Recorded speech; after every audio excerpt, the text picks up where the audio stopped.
កូនចៅមកសៀតនេះឯងវុកនឹងល្បីនៅថ្នាក់ហ្នឹងហ៎ឯងដឹងថាល្បីវាធ្វើឲ្យអីវានេះទេខ្ញុំគិតថារ៉ៅមិនមនុស្សចឹងទេរ៉ៅសុំទុកទុកកុំមកខ្វល់នេះនិយាយទេរបស់ខ្ញុំអ្នកឯងគ្រាន់តែជាប្រពន្ធចង់តែឲ្យខ្ញុំយំអញ្ចឹងទេ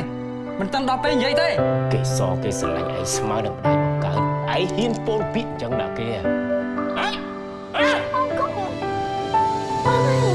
ចាត់តាំងពីម៉ែខ្ញុំស្លាប់ណាខ្ញុំមិនគ្មានម៉ែទៀតទេបើឪពុកខ្ញុំវិញក៏អត់ត្រូវការខ្ញុំដែរព្រោះគ្មានកូនរបស់គេ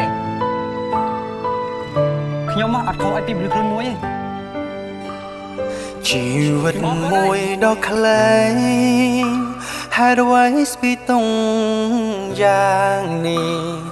មិនអាចលុបលៀងបានជានោរក់ក្នុងចិត្តតែងអន្ត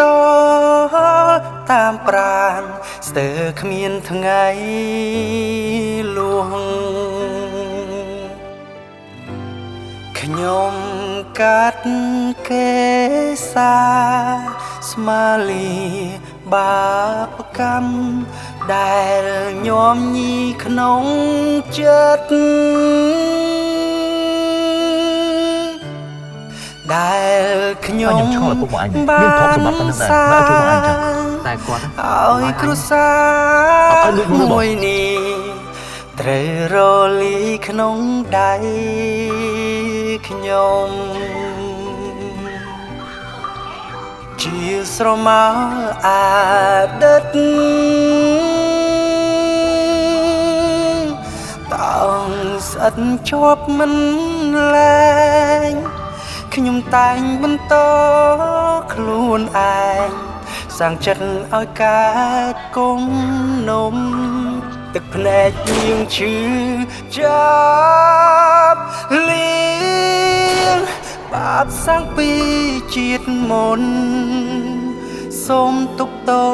ទីរុនធ្លាក់លើខ្ញុំចង់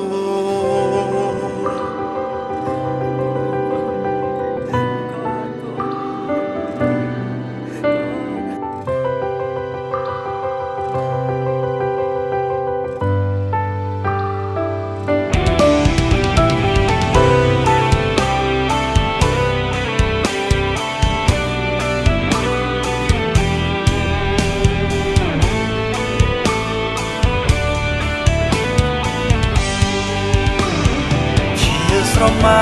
លអាដិត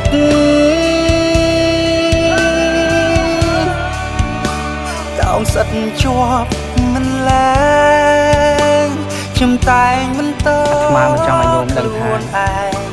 ញោមនៅមានបងប្រុសដែលប្រយ៉ាងនេះឡើយគុំនំអាត្មាសុខចិត្តស្គាល់ញោមដែលខ្ញុំយល់ដែលអាត្មាស្គាល់ពីគ្រប់ត្រង់រឿងកូនបងក៏ទៅខ្លួនឯងអីបងមិនធ្វើឬគួរធ្វើ